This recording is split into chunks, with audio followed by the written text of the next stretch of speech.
So the 112th Congress was just sworn in, and the first thing that they want to do is to repeal the health care bill.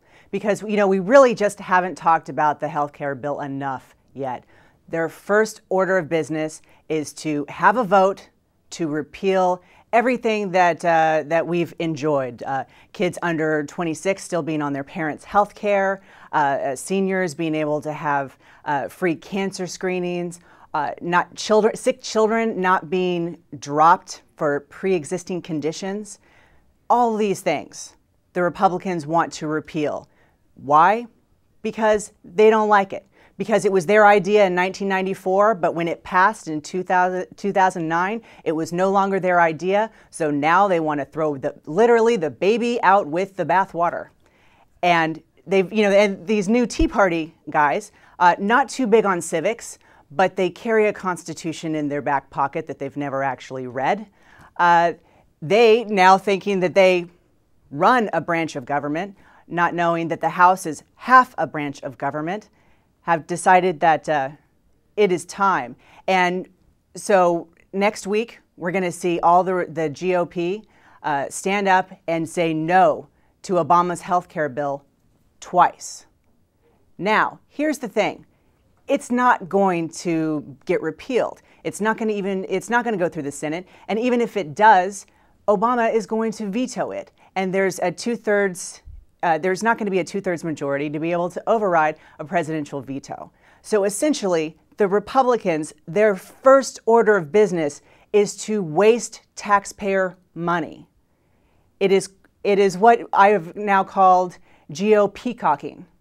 It's doing something with a big fanfare, but not actually accomplishing anything. Much like, remember the Terry Schiavo case? There was, in 2005, spring of 2005, there was a very private ordeal going on with a woman named Terry Schiavo who had been in a coma and was in a vegetative state for about 15 years. Her husband wanted to let her die with dignity. Her parents didn't. And so the GOP, George Bush and having an entire branch of government majorities, the GOP decided that this was a fantastic issue, that they were going to show up and they were going to play to their base. And they were going to, there was even the Terry Schiavo memo that Senator Mel Martinez,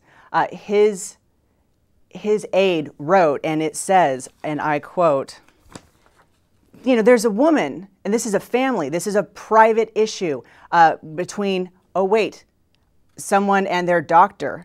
And it says, this is a great political issue because Senator Nelson of Florida has already refused to become a co-sponsor, and it's a tough issue for Democrats. So they, on Palm Sunday, the Do Nothing Congress, the 109th Congress that spent 8 months out of the 2 years that they were supposed to be working, decided to have a special session just to put in the feeding, or keep the feeding tube in for Terry Schiavo. Bush, who spent I think the total tally was 499 days on vacation. He hopped onto Air Force One triumphantly to sign this piece of legislation to save one person, Terry Schiavo. Now, you have, 4 months later, over 4,000 Americans died in Hurricane Katrina, the most Americans to die in a natural disaster since the advent of the hurricane. The helicopter, advent of the helicopter, right? And you have no special session. It was Labor Day weekend. And John McCain did this during the election. This is why John McCain lost, because he did the GOP cocking, where he quit his campaign. He was going to go to Washington to save the economy.